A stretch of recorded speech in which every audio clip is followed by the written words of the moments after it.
আমার মনে হয় ৭৭ সালে এমার্জেন্সির সময়ও এই জিনিস হয়নি। আমি বিরোধী দলনেতা, আমাকে 1 ঘন্টা এখানে আটকে রাখা হয়েছে। আমার সিকিউরিটিকে, পিএসওকে কলকাতা পুলিশের লোকেরা বললো অপেক্ষা করুন, জেনে আসছি, আর জেনে আসেনি। আর আমি মমতা বন্দ্যোপাধ্যায়ের মতো ভাঙচুর মারপিটের রাজনীতি করি না। আমি বেড়া নিজে হাত লাগাইনি। আমি এখানে 1 ঘন্টা ওয়েট করেছি in presence of every media. Governor সাহেবের ওএসডি এবং তার এডিসি কে মেসেজ করেছি। গভর্নর সাহেবের পক্ষ থেকে বলা হয়েছে রাজভবনের কাস্টোডিয়াল তারা, রাজভবনের বাইরের রাস্তা যেহেতু পুলিশের দায়িত্বে, তারা যে কাজ করেছেন অন্যায় করেছেন এবং গভর্নর সাহেব তার অফিসকে দিয়ে তিনি তার ওএসডি আমাকে যেটুকু জানিয়েছেন, তিনি মুখ্য সচিব, স্বরাষ্ট্র সচিবের কাছে রিপোর্ট চেয়েছেন। আমি তার মধ্যে যাচ্ছি না, যেহেতু মহামান্য রাজ্যপাল মহোদয়ের লিখিত অনুমোদন আছে এবং 144-এর নামে এখানে আটকানো যায় না। আমরা মিছিল করে যাইনি, সবাই গাড়িতে ছিল। এখানে আপনি দেখুন, আমি আপনাদের জ্ঞাতার্থে এটা দিচ্ছি। গতকাল governor office 200 victim with LOP, they written allowed us, but under the leadership of Miraj Khalid না কে আছে জানি না, ওর নামটা আমি উচ্চারণ করতে পারি না, ওনার নেতৃত্বে বিনীত গোয়েলের নির্দেশে, মমতা ব্যানার্জির নির্দেশে আমাদের আটকানো হয়েছে।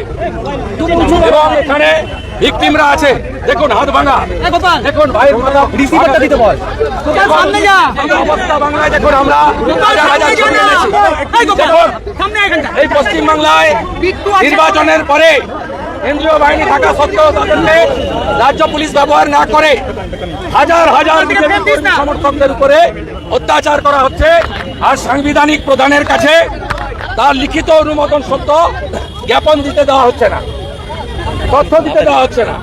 আমি আমার পক্ষ থেকে রাজ্যপালকে লিখিতভাবে মেলে করেছি। ভিকটিমদের পক্ষ থেকে মামনি দাস তিনি লিখিত কমপ্লেন করেছেন। আমরা উচ্চ আদালতের হস্তক্ষেপ চাইব এবং কলকাতা পুলিশের বিরুদ্ধে দৃষ্টান্তমূলক ব্যবস্থা যাতে না হয় তার জন্য আমরা করব। এবং মমতা ব্যানার্জিকে বলে রাখি, একটা ডেপুটেশন ভিতরে দিয়ে আমাদের প্রতিবাদের আওয়াজ যতটা না সোচ্চার হতো, আপনার পুলিশ আপনার নির্দেশে স্বাধীনতার পরে যা হয়নি প্রথমবার করলেন।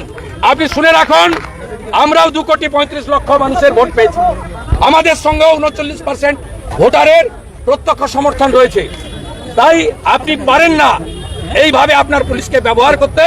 এই লড়াই আরো তীব্র হবে এবং ধন্যবাদ মমতা পুলিশকে, তারা আজকে আমাদেরকে এখানে আটকে দিয়ে, আমাদেরকে ঢুকতে না দিয়ে গোটা পশ্চিমবঙ্গের জনগণকে, যারা তৃণমূলকেও ভোট দিয়েছেন, তারাও মমতা ব্যানার্জির ফ্যাসিবাদী চরিত্র এবং তার যে প্রতিহিংসা পরায়ণ নিষ্ঠুর ভাবমূর্তি, সেটা জনগণ আজকে দেখতে পেল। আমরা পরবর্তী পদক্ষেপ যা করার করব। গভর্নরের কাছে আমরা একদম ঘটনা, লিখিতদের তালিকা, ছবি প্রত্যেকটা জায়গায় আমরা নিয়ে এসেছিলাম এবং নিশ্চিতভাবে আমরা পরবর্তীকালে, যেহেতু আমার জনস্বার্থের মামলা হাইকোর্ট গ্রহণ করেছেন, 18 তারিখে শুনানি করবেন প্রধান বিচারপতির, মাননীয় প্রধান বিচারপতির বেঞ্চ, সেখানে আমরা যা করার করব।